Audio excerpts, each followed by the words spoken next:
Olá, alunos do Colégio Santa Marta. Eu sou o professor Jonathan Campos, sou professor de Física e essa aula é para alunos do terceiro período do EJA.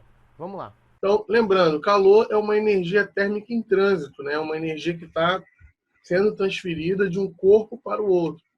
E o calor, ele sempre vai fluir do corpo de maior temperatura para o de menor temperatura. Sempre vai ser assim. E aí vocês precisam se lembrar desses conceitos, né? Lembrar também de temperatura. Temperatura, ela vai medir o nível de agitação das moléculas. Quanto mais agitadas estiverem as moléculas, maior vai ser a temperatura daquele corpo. Quanto menos agitada tiver as moléculas, menor vai ser a temperatura daquele corpo. Lembrando esses conceitos básicos, né? E vai sempre fluir do corpo de maior temperatura, então, é o corpo de 50 graus que vai estar passando esse calor para o corpo de 30 graus. Até que vai chegar um ponto, a gente já viu isso, que os dois corpos vão estar com a mesma temperatura.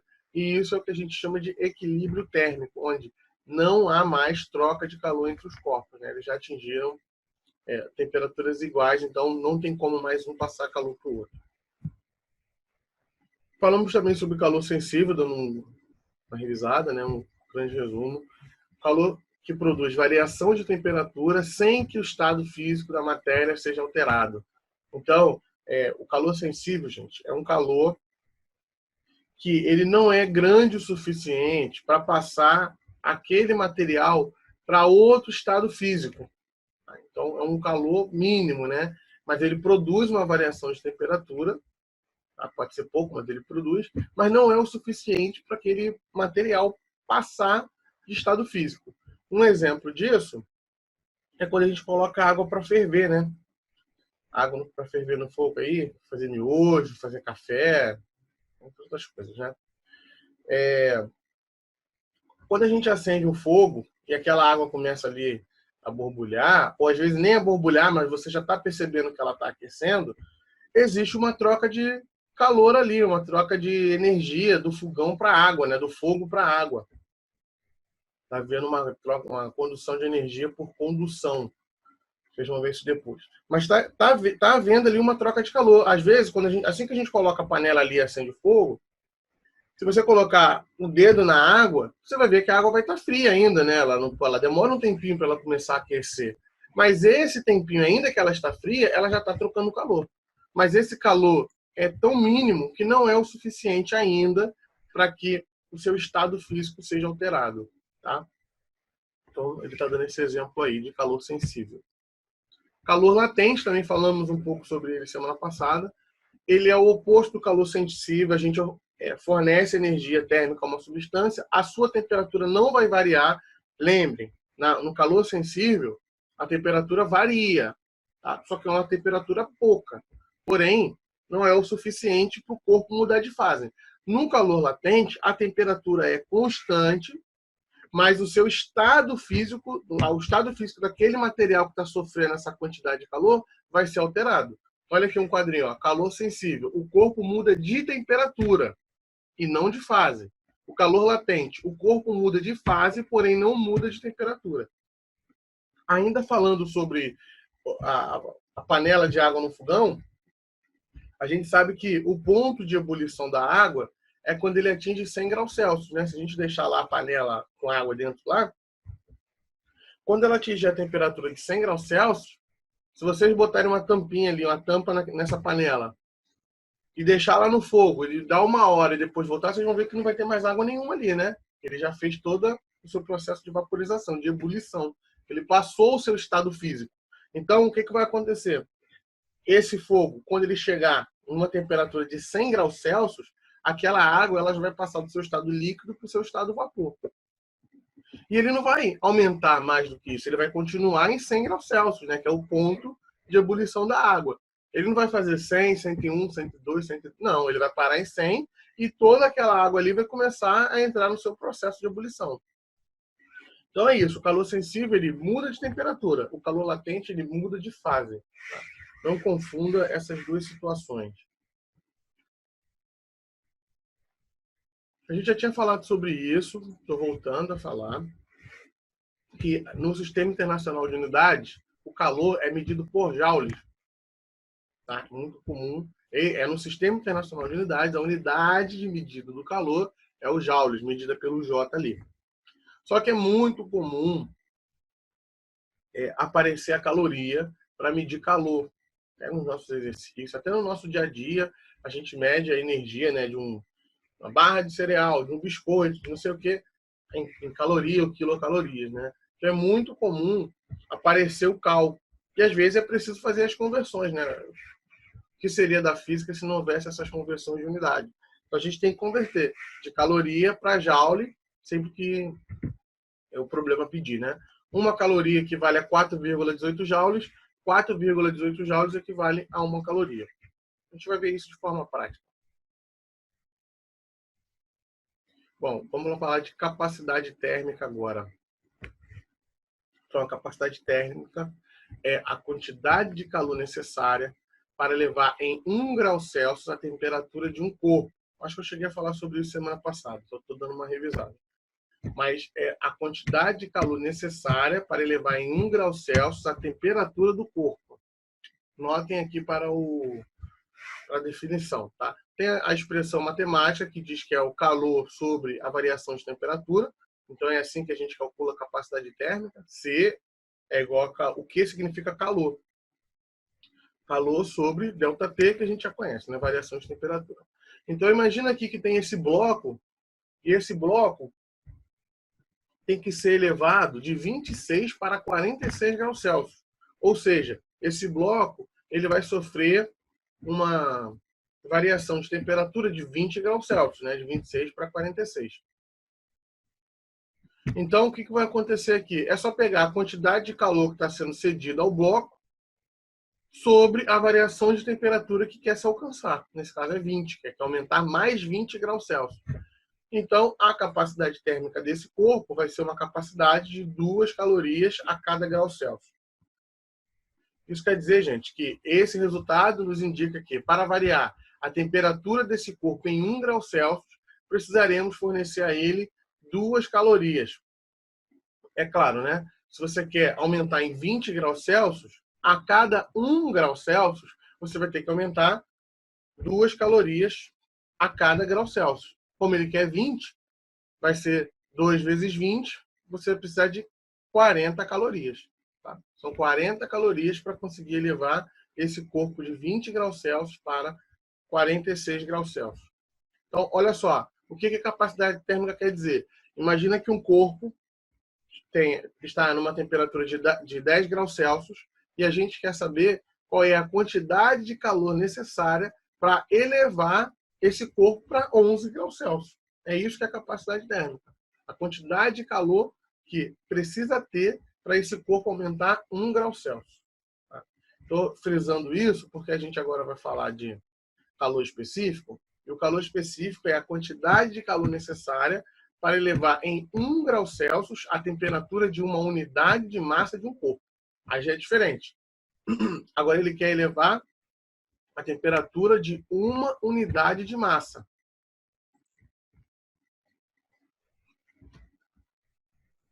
Vamos ver a diferença aqui. A fórmula vai mudar. A única diferença entre a capacidade térmica e o calor específico é que no calor específico a gente vai acrescentar massa agora. Isso aqui é a massa. Massa vezes ΔT. Então, o calor específico é igual ao calor, né, a quantidade de calor, sobre a massa vezes a variação de temperatura.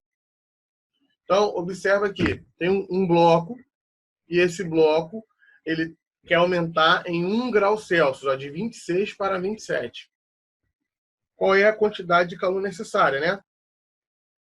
Fazendo aqui as nossas condições, ele está dizendo que esse bloco tem uma massa de 1 grama, só um exemplo, né? Então, a capacidade aqui vai ficar 0,5 calorias sobre 1 grama vezes 1 grau Celsius. Logo, isso aqui vai dar 0,5 calorias por grama grau Celsius. É assim que a gente mede calor específico. Calorias por grama grau Celsius. Isso quer dizer o seguinte, para variar a temperatura de 1 grama desse material que compõe esse corpo em 1 grau Celsius, precisaremos fornecer a ele 0,5 calorias. Pessoal, notem aqui que quando a gente fala de voltar muito. Quando a gente fala de capacidade térmica, é a quantidade de calor para aumentar de 1 grau Celsius a temperatura daquele corpo. A capacidade térmica é mais ou menos isso aqui, ó. Quando você tem um corpo de 10 gramas e você quer saber qual é a quantidade de calor necessária para esse corpo alcançar 11 gramas, ou seja, aumentar 1 grama. Tá? Enquanto a capacidade térmica quer medir o aumento da temperatura, o calor específico vai medir o aumento do corpo, da massa do corpo. Tá? É isso. Alguma dúvida em relação a esses tantas definições aí que a gente acabou de ver? Alguém quer falar alguma coisa? Não? Tudo bem, vamos seguir aqui.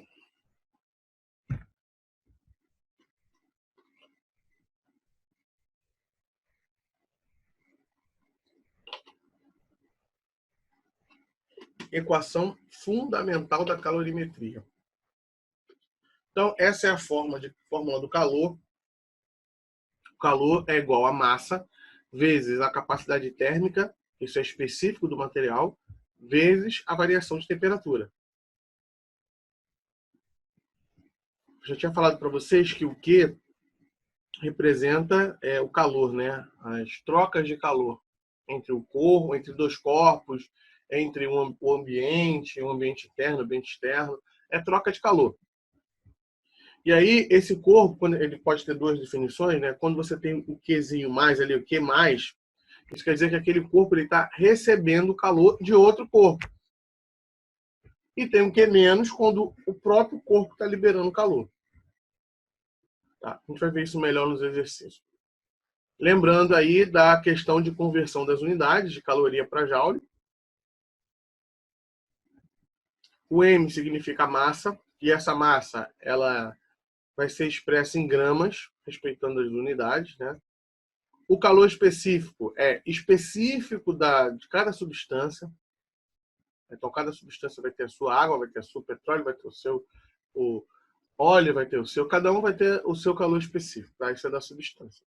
E ele é medido em calorias por grau Celsius, por grama vezes grau Celsius. E a variação de temperatura, que é ΔT, é igual à temperatura final menos a temperatura inicial, medido em graus Celsius. Tá? A gente precisa respeitar essas unidades. Então, essa expressão nos mostra que a quantidade de calor sensível é diretamente proporcional à massa do corpo.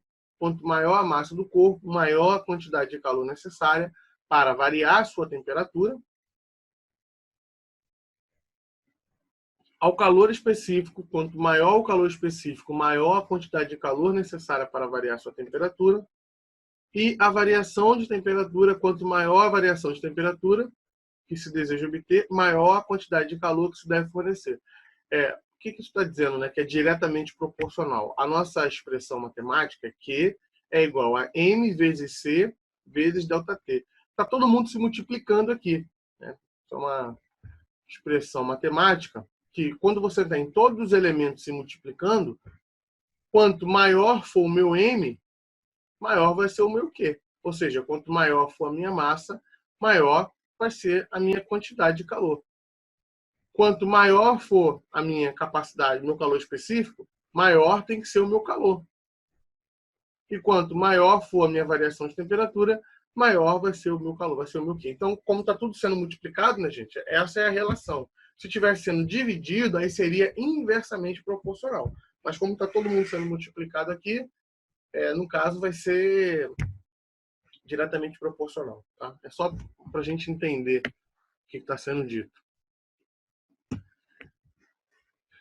Bom, no deserto, durante o dia, a temperatura atinge valores muito elevados. Situação que se inverte à noite com temperaturas bem baixas. A explicação dessa variação se baseia no conceito de calor específico. O que acontece, né, gente? No deserto, por que durante o dia é tão quente e durante a noite é tão frio? Né? Por que ele consegue atingir esses extremos? Durante o dia ficar tão calor e à noite ficar tão frio. Isso é relacionado ao calor específico da areia, né? Então, como eu disse a vocês, cada material vai ter o seu calor específico, com as suas propriedades. Olha o que está escrito aqui. A areia do deserto possui calor específico relativamente pequeno, ou seja, ele consegue se variar muito rapidamente. Se você tem um calor específico pequeno e uma variação de temperatura muito alta, né, ele consegue fazer essa variação, passar do quente para o frio muito rápido. O que faz aquecer com muita facilidade durante o dia e se resfriar facilmente à noite. Por isso as temperaturas variam muito, né? Porque esse calor específico é muito baixo. Uma outra curiosidade é em relação à brisa marítima e a brisa continental, também conhecida como brisa terrestre. Então, brisa marítima versus brisa terrestre. Isso é questão que cai muito em vestibular, e nem sempre cai questão relacionada à parte teórica de brisas. Brisa é um vento, né? Então, é o ar em movimento. Porque quando estamos na praia durante o dia, percebemos que os ventos sopram da água para a praia e à noite esse sentido invertido. Isso também tem a ver com a capacidade térmica, né? Então observa aqui, ó, quando tem o oceano, né, a água do mar, esse oceano tem uma pressão alta, essa brisa ela vai ser mais favorecida em relação à Terra. Isso durante o dia, né? Durante a noite o processo vai se inverter. Olha só, durante o dia a temperatura da Terra se eleva mais rapidamente que a da água. É claro, né? Durante o dia, se você for observar, quando a gente chega na praia, tá aquele solzão, a areia tá quente, né? Pô, não dá nem para pisar direito. Mas a água tá gelada ainda, né? Então isso acontece devido à capacidade térmica de cada uma, né? De cada um. Isso acontece porque o calor específico da água é maior que o da Terra. Ou seja, se a capacidade, se o calor específico da água é maior que o da Terra, ela leva mais tempo para variar a sua temperatura. Tá? Ou seja, é necessário maior quantidade de calor para elevar a temperatura de certa massa de água do que elevar a temperatura da mesma massa de areia. A areia ela vai aquecer muito mais do que a água do mar. Então, as camadas de ar que estão em contato com as areias, elas vão se aquecer muito mais devido ao seu calor específico e à sua capacidade térmica serem mais baixas. E exatamente por isso, né, por essas camadas se aquecerem mais, elas vão ficar menos densas. Lembrando daquele conceito de densidade, né, gente? Quanto mais leve for o material, mais suspenso ele vai ficar, né? Mais para cima ele vai ficar. Quanto mais denso, quanto mais pesado, mais para baixo esse material vai ficar. Então, essa parte menos densa que vai subir, o seu lugar vai ser ocupado pelo ar frio que vai estar em contato com a água do mar. E aí, isso é o que surge essa brisa, esse vento, esse ar em movimento que vem da brisa marítima para a Terra. Só que, durante a noite, o processo vai se inverter, ainda por causa dos valores específicos serem tão diferentes, né? Lembrando, o calor específico da areia, ela vai, por ela ser menor que o da água do mar, ela vai esfriar muito mais rápido do que a água do mar. Uma vez que essa água do mar se aquece, né? Ela eleva o seu calor específico, a sua capacidade térmica, para ela conseguir voltar ao seu estado, né? Ficar fria de novo, vai levar um tempo. A areia não, a areia, a gente vê que no finalzinho do dia, aquela areia ali, ela já está, né? Já deixou de ser quente, ela não está mais incomodando, ela já está mais morninha, né? Até fria. Então, o que vai acontecer? À noite, o ar mais quente é o que está em contato com a água vai estar mais quente que a areia. E por ser menos denso, esse ar vai subir, dando lugar ao ar mais frio. Onde é que vai estar mais frio? Na praia. Então, vai produzir essa brisa terrestre, essa brisa da terra para o mar. É chamado de brisa continental ou brisa terrestre. Importante vocês entenderem isso, é até um pouco meio lógico, né, gente? Durante o dia vai estar mais quente, a areia vai estar mais quente que a água. E à noite o processo se inverte, porque isso sempre cai em vestibular, tá? E nem sempre bota uma questão sobre isso, falando dessas brisas marítimas e brisas terrestres. Ok, então eu vou encerrar agora a nossa aula de física de hoje. Espero que vocês tenham entendido. Estou à disposição de vocês para qualquer dúvida que tiverem. Tudo bem? Bons estudos para vocês, pessoal. Até a próxima. Tchau, tchau.